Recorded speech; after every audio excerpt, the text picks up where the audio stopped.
Hello Bangla. আজ কাক ভোরে ঘুম থেকে উঠে রওনা দিয়েছি বড় কাছারির পথে। অনেক দিনের স্বাদ ছিল বাবা বড় কাছারির কাছে পুজো দিতে যাব। আপনারা যদি আন্দুল সাকরাইলের দিক থেকে যেতে চান তাহলে লঞ্চ প্রথমেই এসে গেছে। আপনাদেরকে যেতে হবে মানিকপুর ফেরিঘাটে। সেখান থেকে গঙ্গা পার হয়ে যাব আমরা আকড়া ফেরিঘাট। ওটা লঞ্চ ঘাট নয়, কিন্তু ফেরিঘাট, একটা নৌকা করে আমরা গিয়ে পৌঁছেছি। বেশ মামা ভয় লাগছিল, এই ভয় কাঠের এগুলো পাচ্ছো? নড়বড়ে, আর আমরা বেশ হেভি ওয়েট। আমি, আমার মেয়ে তো বেশ ভারী ভারকাম, বরটা তাও একটু রোগা। আর বেশি ভিডিও করতে গিয়ে তো দম বন্ধ আকড়া হয়ে যাবে। ফেরিঘাট থেকে এরপরে ওই একটাই ওয়েতে আপনারা যাবেন, অন্য কোনো পথে যাবেন না। আকড়া ফেরিঘাট থেকে আইদার টোটো নালে অটো, ওটা ধরে যেতে হবে আকড়া রেলওয়ে স্টেশন। আমরাও সেদিকেই রওনা দিয়েছিলাম, আকড়া রেলওয়ে স্টেশনের দিকে ফার্স্টে যেতে হবে।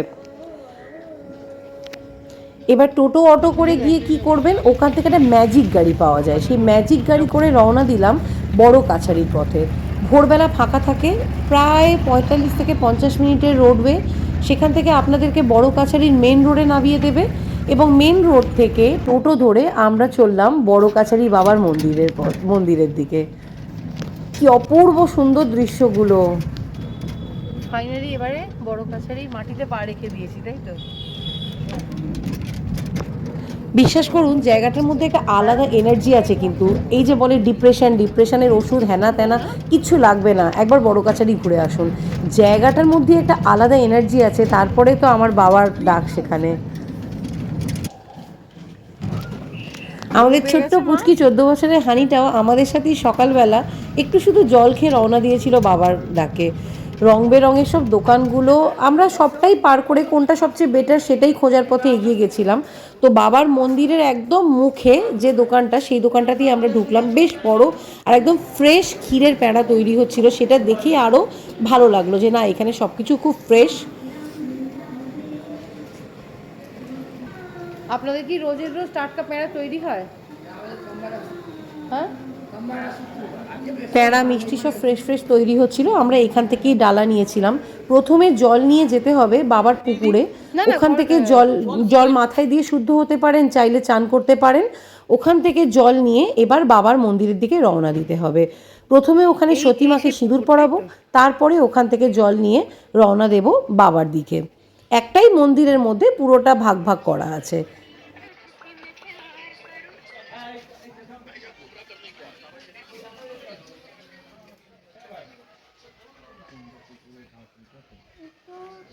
যে সতী মাকে বললো শাঁখাপলা পরিয়ে দিতে, কোন?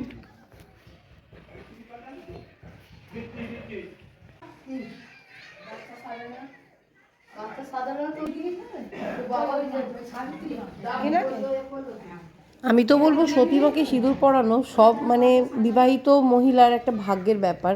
রাদার বড় কাছারিতে যাওয়াটাই একটা বড় ভাগ্যের ব্যাপার। শুনেছি নাকি বাবা না ডাকলে ওখানে যাওয়া যায় না। তো বাবা যে মনে করে আজকে আমার মতন একজন কুসন্তানকে ওনার পায়ে পুজো দেওয়ার জন্য ডেকেছেন, আমি সত্যি নিজেকে ভাগ্যবান বা ভাগ্যবতী মনে করি। সময় পেলে আপনারাও একবার ঘুরে আসবেন বড় কাছারিতে। কি ভীষণ একটা এনার্জি গেইন করে নিয়ে যে বাড়িতে ফিরেছি, সে ভাষা দিয়ে বোঝাবার মতন নয়। এই পুকুরেই বাবার জল এইগুলো মাথায় সব দিয়ে বা মন্দির? চান করে, বেশিরভাগ লোক চান করেই করে। শীতের মরশুম ছিল বলে আমরা চান করতে পারিনি। আমরা বাবার পুকুরের জল মাথায় দিয়ে ওখান থেকে জল নিয়ে মন্দিরের দিকে রওনা দিয়েছিলাম। ভেতরে পুজো দেওয়ার পর বাইরে আমার হাজব্যান্ড ধূপটা দিয়ে দিচ্ছিল, আমি বাতি দিয়ে দিয়েছিলাম। এই সেই বাবার মন্দির, মানে যেখানে মেন পুজোটা দেওয়া হয়। কত মানুষের কত দুঃখ, কত কষ্ট মানুষ বাবাকে জানাবার জন্য যায়, আর সে তেমনই জায়গায় বসে আছে যে আমাদের দুঃখ কষ্টগুলোকে নির্মূল করে দেয়। ভালো করে বাবা তোর দিদাকে সবসময় দেখাতে মাথার পারবে। ওপরে থাকুক, মানে সব সময়। এখনও বাবার মন্দিরটা দেখে আমি এডিট করতে গিয়ে আমার গায়ে কাঁটা দিচ্ছে। কতটা যে শান্তির জায়গা, মানে অবশ্যই একবার ঘুরে আসুন আপনারাও।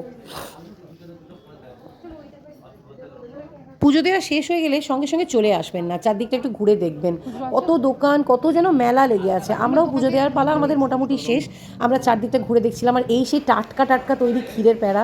একটু ভেতরে ঢুকে দেখছিলাম এই রং বেরঙের মিষ্টিগুলো তৈরি হচ্ছে। আর আমি তো মিষ্টি প্রেমী, আমার ভীষণ মানে ভালো লাগছিলো দেখে। পুজো দেওয়ার ডালা যা নিয়েছিলাম, তাছাড়াও এক্সট্রা করে অনেকটা মিষ্টি নিয়ে নিয়েছিলাম, মানে ক্ষীরের প্যাড়া।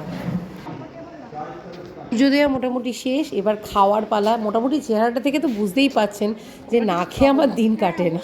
তো এবারে যাব ওখানকার গরম গরম ব্রেকফাস্ট। যেখানেই যাই ভাই সেখানকার খাবার না খেয়ে আসতে পারি না। সেখানে কেমন খাবার, সেখানে কেমন মিষ্টি, সেখানকার কেমন জিনিস, মোটামুটি ওটা মানে টেস্ট করতেই হবে। তো খেতে ঢুকে পড়েছিলাম, নিয়েছিলাম কচুরি। কিসের কচুরি ছিল জানি না, ভালোই খেতে ছিল, খুব গরম আর খুব টেস্টি। গরম গরমই তো খেতে ভালো লাগে। কচুরি, ঘুগনি, আলুর দম এই মিলিয়ে প্লেটটা নিয়েছিল 50 রুপিস করে। আমার একটু বেশি লেগেছিল কারণ ছোটো ছোটো কচুরিগুলো ছিল, কিন্তু ব্যবহারটা সত্যি সবার খুব ভালো ছিল।